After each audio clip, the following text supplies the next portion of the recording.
As the only son of Ed Shapira, one of 5 brothers who founded Heaven Hill Distilleries right after the Prohibition, Max L Shapira was literally born into the bourbon business. And from the start, it was clear it was a legacy he would embrace. My dad and his brothers had great influence over me. You could see they loved what they were doing. They enjoyed every day.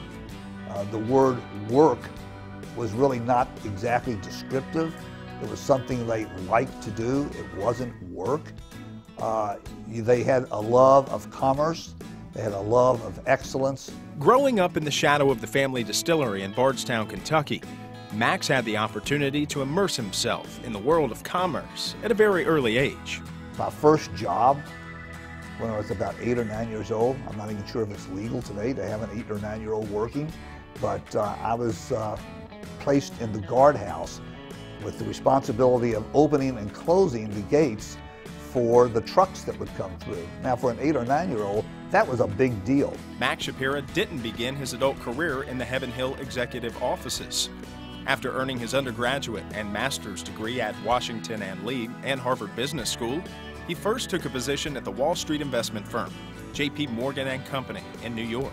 It was a phenomenal opportunity. I loved what I was doing, and I really could have done that forever. As it turned out, forever only lasted 5 years. In 1971, Max returned to Kentucky and the family business, assuming the title of Heaven Hill's Director of Corporate Planning. But it wasn't just the start of a new chapter in Max's life. It was the beginning of a new era for Heaven Hill. For about the first 30 years of the company's history, we were very much an American whiskey company, which grew and was thriving in its own right.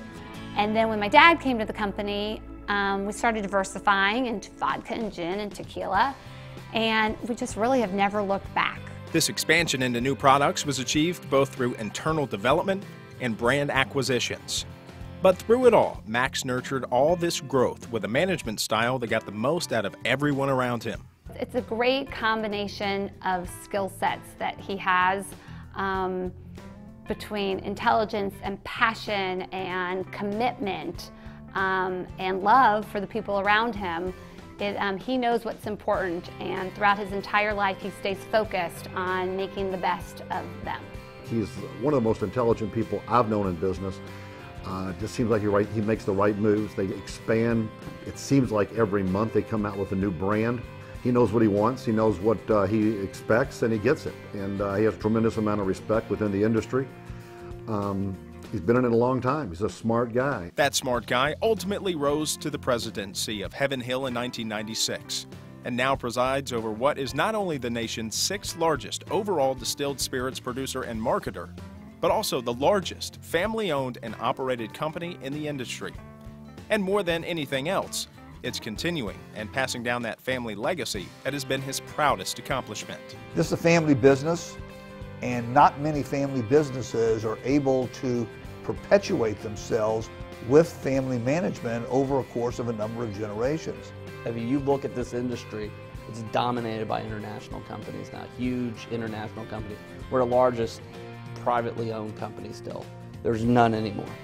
And we're fiercely independent about that, about staying independent. And he's been able to keep it that way. It's really hard to continue with a family-owned business and to have a strategy for a family-owned business that continues from generation to generation. And this company is really exemplifies how that can be done. Now he's got the next generation in place. More people, frankly, who are whip smart and who are learning the business, know the business already very well, but are continuing to learn from him. It's a great story. It is a great story, but rather than taking all the credit, Max Shapira is quick to acknowledge the role that so many others have played in his success. There's over 500 people that we have. There's a certain culture that we've created that has served us well. People count. People make this company go. So with the next generation firmly in place to guide Heaven Hill into the future, does a man like Max Shapira look forward to shedding his responsibilities and finally taking it easy? At least one of the people who know him best has her doubts. His hobbies have always been his work and his family and Kentucky basketball and gardening and a few other things, but you know, he's driven so much by the day-to-day of what we do here, and I think as long as he can make that drive to Bardstown, and maybe someday as long as he comes here, he'll never stop working.